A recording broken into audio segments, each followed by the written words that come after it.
Aujourd'hui, je vous propose une petite virée du côté de la Hodna, au plus précis dans la wilaya de Msila, une région de l'Algérie qui a sa particularité historique et patrimoniale, car Msila offre de nombreux sites touristiques, les sources thermales de Belaribi, de Hammam al-Dal'a, la Qal'a de Hamad ibn Boulourine, les ruines romaines de Khabban et j'en passe. Et c'est avec un enfant de Msila, ville que nous allons remonter le temps pour découvrir le potentiel historique et patrimonial de Msila. Notre guide aujourd'hui, Abdelnour Ben Kharbesh, archéologue, suivons-le.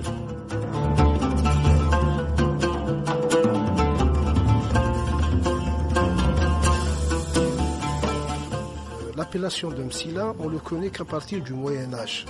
C'est à partir du 7e siècle, et d'après les écrits des géographes arabes et des historiens qui ont traité la région, on cite le mot de Msila. Certainement, il y a des gens qui pensent que c'est l'écoulement de l'eau, Masil al-Ma. Je pense que c'est des appellations qui sont erronées. On peut se référer sûrement à l'ancienne confédération de la tribu de la confédération berbère qui était les Massiles et vraisemblablement les Moussoul qui étaient la tribu de Massinissa et qui avait comme capitale Sirta ou Kirta. C'est vraisemblable et plus logique. D'ailleurs, même Ibn Hawqal au Xe siècle cite que cette région était très riche, était très peuplée par une population berbère de majorité zénète. Vous avez les Azdaja, les Adjissa, les Kiyana, beaucoup de tribus, et qui étaient très imprégné par la culture épique. Il nous parle par exemple, il dit donc il y avait un grand élevage de chevaux dans la région, et ce depuis l'Antiquité. Donc on retrouve ici à Msila l'esprit tribal, il existe toujours. Hein. Il y a toujours les ouled, kda ou kda, n'est-ce pas? Oui, heureusement que parmi les rares régions de l'Algérie, la région du Hodna demeure fidèle à l'esprit tribal ancien. Jusqu'au jour d'aujourd'hui. Jusqu'à aujourd'hui. Et d'ailleurs, c'est ce qui a permis de conserver l'identité nationale avec ce système tribal qui a toujours refusé de traiter avec la colonisation française et avec l'administration française grâce à ce système. Ce qui a permis à la survie de l'identité à travers ce système tribal. On ne peut pas le voir toujours par un sens péjoratif, mais c'est un système de gestion, un système de vie qu'on doit respecter et préserver, bien sûr. S'il y a un ordre à suivre, est-ce que les Oulad Daraj, par exemple, seront numéro 1? Avant, on pouvait juger les grandes tribus à partir du nombre de tentes, du nombre de chevaux, du nombre de sabres, du nombre de cavaliers, du mérite militaire. Donc, toutes les tribus sont importantes, toutes les tribus sont valeureuses et on ne peut pas les différencier, mais quand même, il y a des tribus qui excellent en nombre. D'ailleurs, à l'époque ottomane, cette époque connaissait toujours de banaliser, surtout par la période française, qui ont tout fait pour faire oublier cette période, qui a été une des grandes périodes de l'organisation de l'Algérie dans toutes les régions. D'ailleurs, les tribus du Hodna, une grande partie de ces tribus faisaient partie des tribus du Makhzan. Donc, ils étaient des auxiliaires de l'armée ottomane qui étaient mobilisés selon le besoin. Vous avez les Hmalat, nous avons les Oulad Darraj, qui est une grande tribu qui est éparpillée dans tout l'Est algérien. Et le colonisateur français, sachant l'importance de ces tribus, a tout fait pour briser cette unité. Il les a déportés dans les régions de l'extrême Est, à Tébessa, à Khanchla, dans la région de Batna, afin de briser cette unité et de briser ce contingent qui était un danger potentiel quand il pouvait se lever. Donc toute rébellion était à craindre de ces tribus, ce qui a nécessité leur séparation. Et c'était une des actions lamentables que les gens ne sont pas conscients que la colonisation française et l'occupation française a été très profonde dans la constitution ethnique et sociale de l'Algérie. Ça n'a pas touché vraiment la propriété et tout, mais même le sens de la société algérienne. Alors, Abdenour, on va remonter un tout petit peu dans l'histoire ancienne de Msila. Et si on revenait à l'époque préhistoire, sachant très bien que la région de Msila, ou le Hodna d'une manière générale, a traversé beaucoup de périodes, n'est-ce pas? À commencer par celle du néolithique. Certainement, c'est une région qui est fertile, qui est prospère et qui est agréable pour abriter l'être humain. Donc elle a été colonisée par l'être humain depuis les temps les plus reculés. Nous avons pu recéler plusieurs stations dans l'époque capsienne, du néolithique et même du néolithique dans toute la région de Msila. Même tout le piémont des montagnes du Hodna sont jonchés de sites préhistoriques et même de l'époque proto-historique avec l'évolution du psychisme humain. Une des régions qui recèle les plus grandes nécropoles de l'époque des nécropoles mégalithiques sont dans la région de Msila. Nous avons par exemple Awan Noura dans toute la région. Awan Noura, nous avons des tumulus qui datent de l'époque antique et même de l'époque proto-historique dans toute la montagne de Ma'adid. C'est des nécropoles et même des installations humaines de l'époque néolithique et même antique. Quand je parle antique, quand on parle toujours de l'Antiquité, les gens passent directement aux Romains. Mais avant les Romains, il existait une civilisation. Il y avait une vie avant. Il y avait un peuple, il y avait des bâtiments. De l'économie. Non, on ne peut pas dire que les Romains ont été vecteurs de civilisation. Quand même, il y avait des êtres humains, il y avait des gens, il y avait une culture qui a prospéré. Donc, on ne peut pas nier la culture autochtone. On peut pas l'éclipser. Abdenour, qu'est-ce qui témoigne justement de cette existence? Y a-t-il des gravures rupestres qui témoignent un peu d'une activité commerciale à l'époque? Car l'être humain, quand vous le dites si bien, existait, donc il témoignait de son passage en dessinant par exemple des animaux, donc des... Oui. Oui, mais c'est que la majorité des gravures rupestres et des peintures rupestres qui ont été découvertes dans la wilaya de Msila, la majorité au sud de la wilaya, c'est à la commune de Mohamed Boudiaf ou de Sha'ir. Nous avons l'Araïs, une gravure de représentation humaine qui est très connue dans le monde de la préhistoire et même dans le site de Ougab qui est à côté de l'Araïs. Dernièrement, il y a eu une découverte de gravures dans la région de Temsa et même dans la région de Boussaada qui est très riche en gravures et même de la culture du paléolithique qui est Boussaada est vraiment très représentative. On continue à travers l'histoire ancienne, Abdenour? Oui. L'époque antique, elle est vraiment très présente dans toute la région du Hodna. Avec la colonisation romaine pendant le 1er et le 2e siècle, la région du Hodna faisait partie du Limes, ce qui est témoigné par l'existence de beaucoup de centres comme la ville de Zabi, qui était l'ancienne Msila, qui était très connue, qui a été citée dans la table de Peutinger. C'est une ville qui a été une des villes du Limes, qui a prospéré et qui dépassait les 100 hectares à l'époque antique et qui était liée au réseau routier qui reliait les anciennes villes, Arras, qui est Tarmont, ce qui était un petit centre aussi de l'époque antique de la région de Msila, ainsi que beaucoup de fermes et de villages dont les ruines attestent l'importance et la valeur. Nous avons le site de Kodiet Thaloub, nous avons aussi les citernes, les célèbres citernes de Sidi Issa, Nous avons aussi l'ancien centre de la région de Bel Aïba qui était Chala.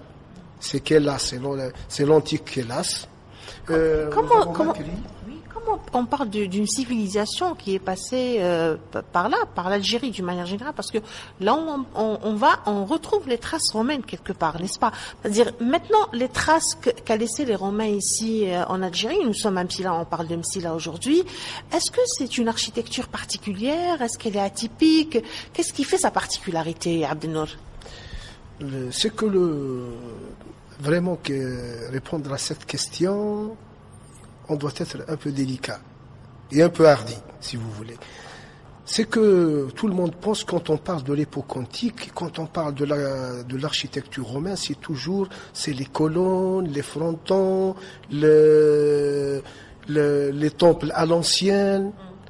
Mais ici, à Msila, les constructions étaient en terre, sauf les édifices publics qui étaient en pierre. Tout le monde, sauf... Est-ce que c'est l'environnement de la région qui favorisait ou qui favorise toujours cette, par exemple, architecture, qui a favorisé à l'époque cette architecture? Bien sûr, c'est la culture de la région, c'est le climat de la région, l'existence de matériaux de construction. On reviendra tout à l'heure. C'est-à-dire que le Romain s'est adapté au climat et aux matériaux de la région. Certes. Les Romains, quand ils se sont installés ici en Algérie, après l'installation du Limes, qui étaient les frontières du monde romain, dans toute la région, jusqu'à Saïda, à partir de Zaraï jusqu'à Saïda, nous avons dans les zones qui sont arides, par exemple à Castillon du Midi, à Qantra, à Aquaviva qui est Mdoukel, à Al-Gahra qui est à Ouad al-Sh'ir au sud de Boussaada.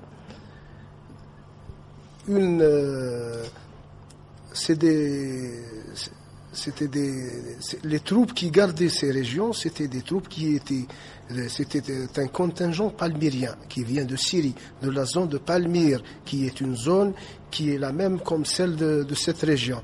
Donc, afin de garder les frontières, pour garder les frontières fortifiées du monde romain dans cette partie de l'Algérie, les archers palmyriens étaient les mieux adaptés à cette fonction, afin de faire face aux invasions des Gétules, des tribus berbères, qui étaient toujours prêtes à mettre en garde à vous l'existence romaine. Donc ce n'était pas une vie qui était paisible. C'est après que le IIe siècle que commence une véritable romanisation. Donc les gens s'habillent à la romaine, vivent à la romaine, mais toujours selon une culture locale.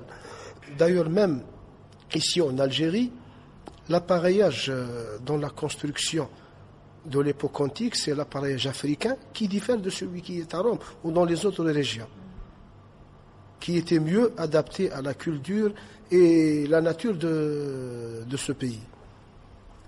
Le berbère n'a pas été en marge de la société. Il faisait partie de cette société.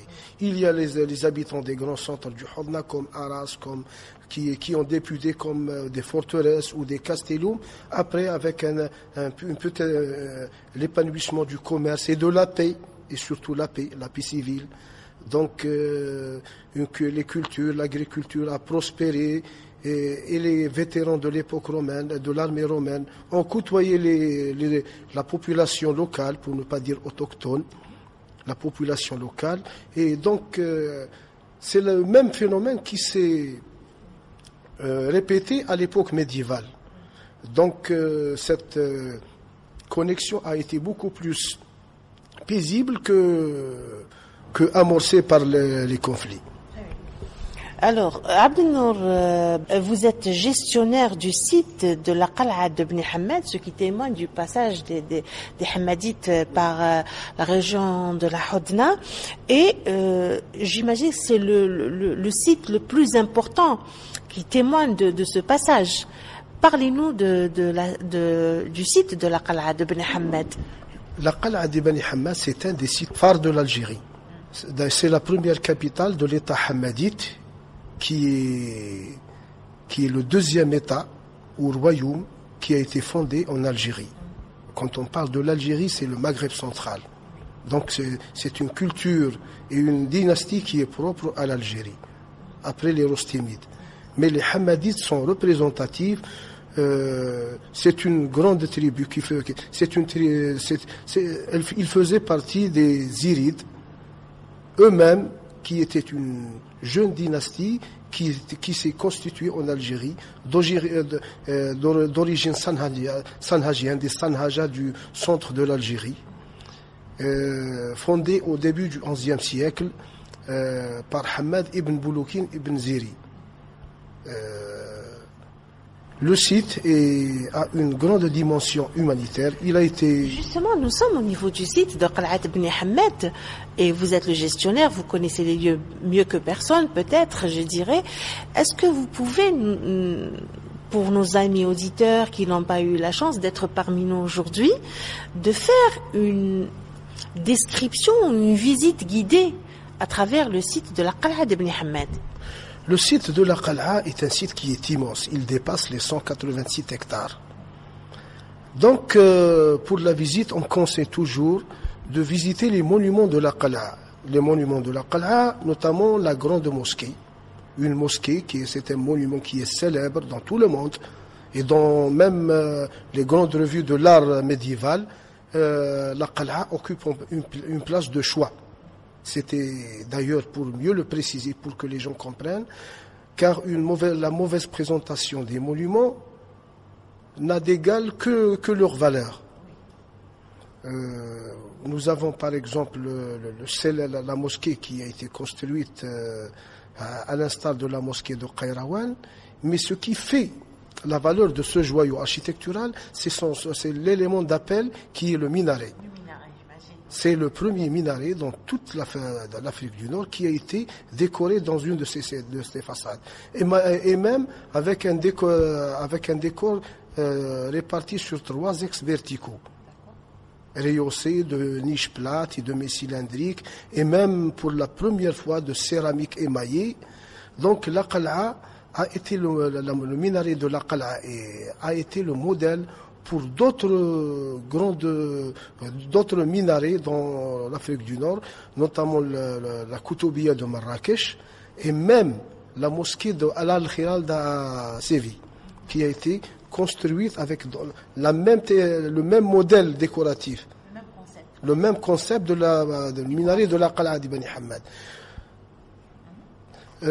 C'est une mosquée qui a une très belle allure avec sa salle de prière et tous les annexes de la mosquée, et qui est la deuxième grande mosquée après celle de Mansoura. Avant d'être une mosquée, c'était une Qal'a. Quand on parle de Qal'a, ça veut dire on peut dire presque une caserne, n'est-ce pas? C'est ça le mot de la Qal'a. Avant, c'était le premier noyau qui a été construit par Hamad. Les géographes l'appelaient Qal'at Hamad. Qal'at Hamad. À quoi elle servait à l'époque? À l'époque, on doit revenir dans l'histoire. C'était un guet militaire? Est-ce que c'est... Nous avons une citation d'Ibn Hammad au Xe siècle. Il parle qu'il y avait une petite forteresse ou un petit bastion dans la région de la Qal'a. Et on pense que ça doit être dans la partie haute de la Qal'a, qui est le palais du Manar, avec le donjon du Manar, qui est un monument superbe. C'est un monument superbe qui mérite d'être visité avec sa belle vue sur la vallée, qui est vraiment panoramique et sans égal. C'est que à l'époque médiévale, c'était par Ibn Hammad al-Sanhaji, qu'on nous parle pendant la révolte de l'homme Alan, Mukhalad ibn Kaydad, qui s'est réfugié à la Qal'a. À l'époque, elle s'appelait le mont de Kiana. Il s'est réfugié à cette région pendant sa révolte contre les Fadimides, et qui a été réprimé par les Zirides, par Ziri ibn Mannad. C'est grâce à sa valeur militaire il a pu éliminer cette rébellion. C'est des faits historiques et des faits d'armes qui sont très connus dans l'histoire. Donc la Qal'a a son rôle militaire qui est très important, une zone qui est très forte, qui peut être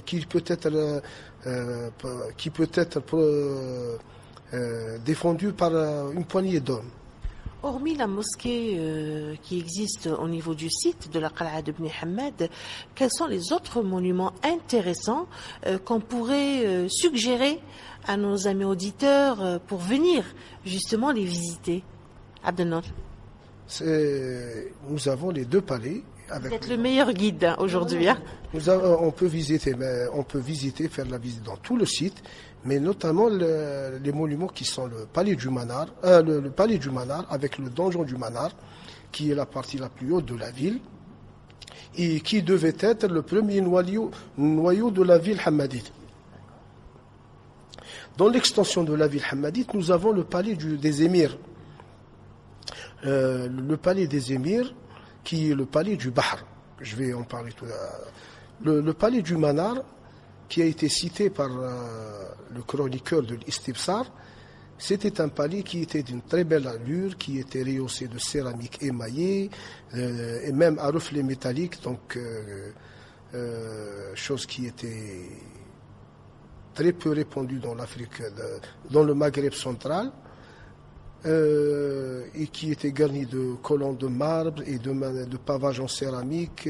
C'était un très beau palais. C'était un très beau palais, et chose qui a été attestée par l'archéologie.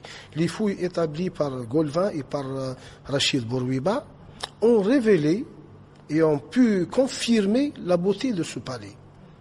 Et même pour le palais du Bahr, la partie basse qui a été fouillée par Bourwiba avait confirmé les écrits des chroniqueurs, notamment sur le nom de Bahr. On entend le palais du Bahr. Pourquoi? C'était qu'à cause d'une grande piscine, d'un miroir d'eau de 65 par 45 mètres. Donc ça n'a rien à voir avec la mer, hein? Non. Il y avait une tradition en Afrique, en Tunisie. On appelait les grands bassins qui étaient utilisés dans les palais le Bahr, dans l'Ifriqiya. Mais en Andalousie, on les appelait le Birka. D'ailleurs, à la Qal'a, à la première moitié du XIe siècle, on appelle le Bahr. Mais à Bougie, on appelle le Birka. C'est l'apport andalou et l'apport de l'Ifriqiya. Donc la Qal'a était un point de rencontre de ces deux influences. C'est l'influence califale, de la culture califale de la Tunisie, qui était Sabra Mansouria et Qayrawan, et la culture superbe de la Madinat al-Zahra. Donc c'était le point de rencontre de l'art de l'Occident et de l'Orient qui ont donné, ce brassage a donné les joyaux de la Qal'a, qui sont le palais du Bahr et le palais du Manar, qui ont influencé tous les palais du Maghreb extrême et même de l'Andalousie.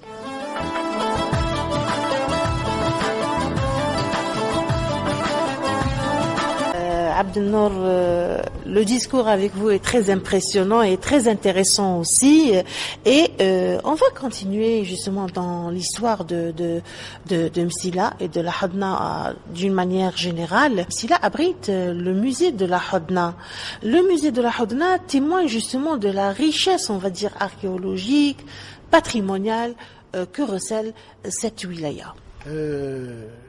Nous avons deux musées. Le musée de la Qal'a de Bni Hammad, c'est le musée de Site, qui est un très beau musée. Je me permets de vanter la valeur de ce musée. Pourquoi? Parce que c'est un musée qui reflète et qui présente le site de la Qal'a. En visitant la Qal'a, on ne peut pas facilement faire, c'est pour des gens qui sont du métier et des gens initiés qui peuvent faire la lecture vraiment du site. Mais quand on visite le musée de Site, pour le grand public, ce qui nous intéresse beaucoup plus, c'est de banaliser cette culture afin que les gens connaissent ce qu'était la vie à l'époque médiévale, dans une ville médiévale. C'est-à-dire la mettre à la disposition du citoyen. Donc, et banaliser l'information. Il peut à peu près voir par exemple le type de céramique quotidien qui est utilisé à la Qal'a, la céramique de luxe, la céramique à caractère commercial. Nous avons même un tagine qui date du XIe siècle, chose qui est très rare. Nous avons même les éléments décoratifs de la Qal'a, le stuc peint, les fresques, le muqarnas en céramique qui est unique en Afrique du Nord, un muqarnas en céramique qui a été dégagé des palais de la Qal'a, qui est unique en Afrique du Nord. Ce qui donne la dimension patrimoniale humaine de la Qal'a, ce qui a nécessité son inscription sur la liste du patrimoine mondial. La Qal'a a une grande dimension. Les gens ne sont pas conscients de cette valeur. C'est une très grande valeur. Nous avons aussi surtout le plâtre sculpté, les marbres sculptés, qui sont vraiment... Même nous avons une technique qui est unique à la Qal'a, c'est l'incrustation du marbre blanc sur le marbre gris dans la construction, qu'on ne verra après qu'à l'époque Hafsid en Tunisie. Nous avons les métaux. D'ailleurs, nous avons le seul élément médiéval, instrument scientifique qui date de l'époque médiévale, qui est un compas en laitan, qui était en bronze, qui est exposé au musée de la Qal'a, et même des allumettes qui sont uniques, des amulettes qui sont uniques. Donc, des amulettes, oui, qui sont uniques. Ils n'ont leur pareil qu'en Andalousie ou en Sicile. C'est une culture de la vie quotidienne qu'on essaie de faire revivre. Nous avons par exemple la monnaie, le système, les étalons poids, afin que les gens prennent conscience qu'était la vie à l'époque médiévale. C'était pas vraiment l'effet militaire, les sultans, mais il y avait des gens qui vivaient à cette époque. Normalement du monde. Oui. C'est ce qu'on veut faire connaître aux gens. Et le deuxième musée? Le deuxième musée, c'est le musée du Hodna, qui mérite d'être rehaussé au rang de musée régional et qui recèle une très grande collection qui est très variée et très importante, qui commence à partir des aires géologiques de la région de Boussaada. Il trace l'histoire de toute la wilaya de Msila. Donc c'est le fruit, la collection a été constituée à partir des années 90. Donc c'est grâce aux découvertes fortuites et même de dons de citoyens, ce qui a enrichi le fond de ce musée. Donc nous avons une variété d'objets de l'époque néolithique de la région de Boussaada, de la région de Ba'adid, notamment quelques éléments de l'époque néolithique aussi de Boussaada, de pièces en silex, et l'époque antique, une importante collection de mobilier funéraire de la région de Msif, de la région de Tarmoud, qui est un site. Tous c'est des sites de l'époque antique. Nous avons Bir el-Gallaliya à Msif, nous avons le site de Magra, le site de Belaïba, les sites de la région de Oulad Darraj qui sont vraiment très importants. Nous avons des mobiliers, généralement une grande collection de céramique, de lampes à l'huile de la région de Guehra avec des représentations de la mythologie gréco-romaine, une grande collection monétaire, notamment un grand trésor qui a été découvert il y a quelques années, qui dépasse les 20 kg en pièces en bronze de l'époque byzantine. Aussi, le musée recèle une collection de l'époque médiévale. C'est des découvertes fortuites de l'ancien site de Muhammadiyya, avant la Qal'a de Bani Hammad. D'ailleurs, la Qal'a a été peuplée par les gens de Muhammadiyya, qui était l'ancienne Msila. C'est une collection de lampes à l'huile, de jarres, de cruches et de stucs. Et aussi une collection contemporaine constituée de manuscrits et quelques armes, de l'arme du XXe siècle bien sûr, et quelques harnachements de chevaux, et ce qui fait une richesse qui est pour moi un peu modeste, mais qui est significative de la région. Qui a son importance quand même. Qui a son importance bien sûr. Historique bien sûr. Donc, Abdelnour Ben Kharbache, je sais que vous n'êtes pas expert dans le domaine, peut-être à l'époque vous étiez jeune, mais l'époque coloniale n'est pas à négliger aussi au niveau de la région de Msila, et du Hodna d'une manière générale existe ou abrite cette région des bâtis, peut-être je vais dire des lieux de mémoire qui témoignent de l'atrocité de cette période et ce qu'a subi les Msili à l'époque. Dans la région de Msila, l'époque coloniale a beaucoup imprégné cette région. D'ailleurs, un des grands piliers du nationalisme algérien et même de la lutte nationale, qui était Mohamed Boudiaf, est un des originaires de la ville de Msila. Mohamed Boudiaf reste un monument de l'histoire de la révolution nationale. Avec beaucoup de ses amis. Ici, on compte beaucoup d'hommes comme Wawa al-Madani, qui était très connu, et d'autres, beaucoup de chéhides qui ont, dans toute la région, qui ont imprégné la région avec leur acte et leur dévouement à la patrie qui a conduit même à donner leur vie pour ce pays. Des lieux peut-être à Abdelnour? Des lieux, nous avons par exemple le camp de concentration de Djorf. C'est le plus important. Hein?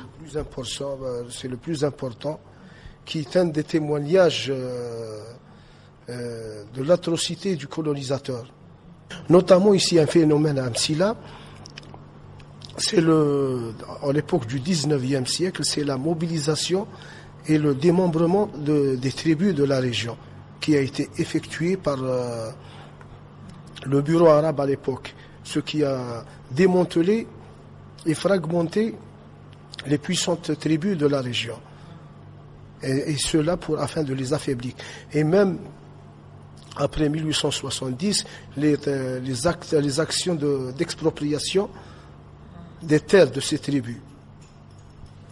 C'est ce qui a mené vraiment et à imprégner les gens de la région de Msila par la colonisation française. Allez, on va terminer avec une touche de beauté par rapport à cette très belle région. On va dire que la musique ou le style musical ici à Msila n'est pas en reste, car Msila a un style musical traditionnel propre à elle, différent de celui de Boussaïda peut-être. Je pense que je ne suis pas expert dans l'art musical, mais je pense qu'il y a une certaine différence entre la région de Msila et la région de Boussaïda sur ce qui concerne la musique. Quels sont les styles qu'on peut retrouver ici à Msila qu'on ne retrouve pas à Boussaïda par exemple? Je pense que certainement ça doit être les instruments. Par exemple, à Boussaïda, la présence de la gaïta, de la zorna qui est plus présente qu'à la région du Hodna, qu'on préfère la gasba. La flûte est plus prisée que la gaïta ou la zorna. Très bien. Alors, on fait une ziara, avant de quitter Msila, bien sûr, une ziara en prime du saint protecteur de la région, qui est Abdelnour. C'est Sidi Boujemnine. C'est le saint patron de la ville. Il se situe dans le quartier des Krerla. Dans le quartier de Dragla, le Krerla, c'est un des quartiers de l'ancienne Msila qui est constitué du quartier le Krerla. Le quartier le darih du Wali Saleh, où il y avait le darih de Sidi Boujemnine et la grande mosquée. La grande mosquée. Nous avons l'autre cas. Il y a d'autres Wali Salah dans la ville de Msila qui était même, on parlait qui était la ville des 40 Wali. Nous avons même à la Maqbara de l'Achiach, Sidi Dilmi, Sidi Sliman. Il y a aussi Sidi Amara, il y a aussi Sidi Hamla, qui est très connu. C'est l'ancêtre des Sidi Hamla, les Hamalat. Ça, c'est beaucoup, bien sûr, selon la culture populaire, selon la culture populaire. Il y a Sidi aussi Boukhalfa, qui ne sont plus connus par les gens. On commence à les oublier. Et pourquoi? Ça fait partie de notre identité, n'est-ce pas, Abdelnour? Pourquoi on oublie ces darih? C'est-à-dire quand il y a un touriste, ce qui fait notre identité, c'est-à-dire on le fait visiter les darih des awliya Allah salihin. Il faut bien comprendre que la ville de Msila a été saignée par le tremblement de 1965. Ce tremblement a conduit à perdre à peu près à 95% de l'ancien site, qui était un site de l'époque antique, avec une stratification de l'époque médiévale et même contemporaine. Donc avec la perte la défragmentation de cette population qui a habité dans les autres quartiers de la ville, a permis de perdre ses valeurs. Qu'est-ce que vous déplorez aujourd'hui, à votre avis? Est-ce que, par exemple, les sites de la wilaya de Msila sont mis en exergue, sont bien présentés? Est-ce que la wilaya est mise en exergue en tant que potentiel touristique, à votre avis? Je pense que le ministère de la Culture n'a ménagé aucun effort afin de subvenir aux besoins de cette wilaya. Malgré qu'il faut pas oublier que la wilaya de Msila dépasse les 18 000 km². C'est une wilaya qui est immense. Et donc même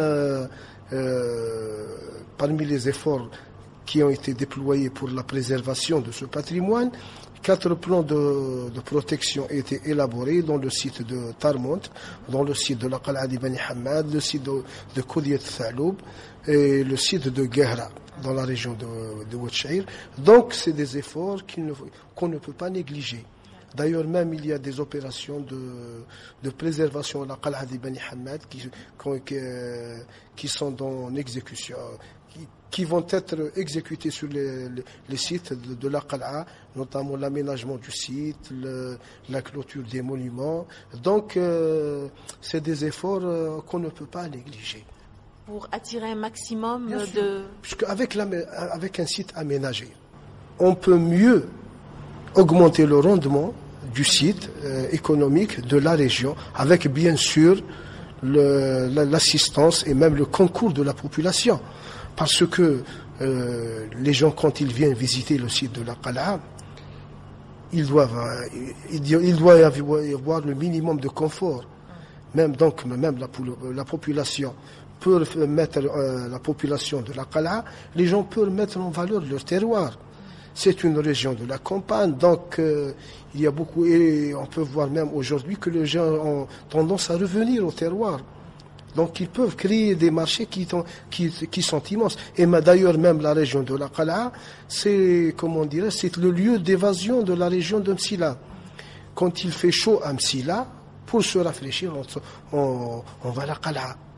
Il fait 24 degrés à la Qal'a, par contre à Msila c'est à 35 degrés. Donc la Qal'a est plus agréable. Donc, et même ce qui concerne les cultures, surtout les cultures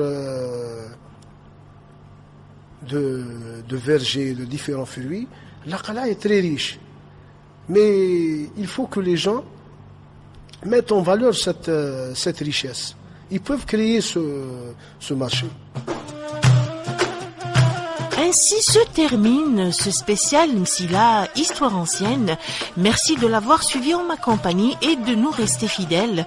Merci à mon invité aujourd'hui, Abdelnour Ben Kharben, archéologue, sans oublier bien sûr Amin Fedala à la réalisation. Retrouvons-nous via le net Patrimonium pour vos propositions et critiques et sur la page de la radio www.radioalgérie.dz/chaîne 3 et sur Twitter #Patrimonium. Quant à moi, je vous retrouve très prochainement dans un nouvel épisode de Patrimonium consacré à Boussaada. À très bientôt. Salam.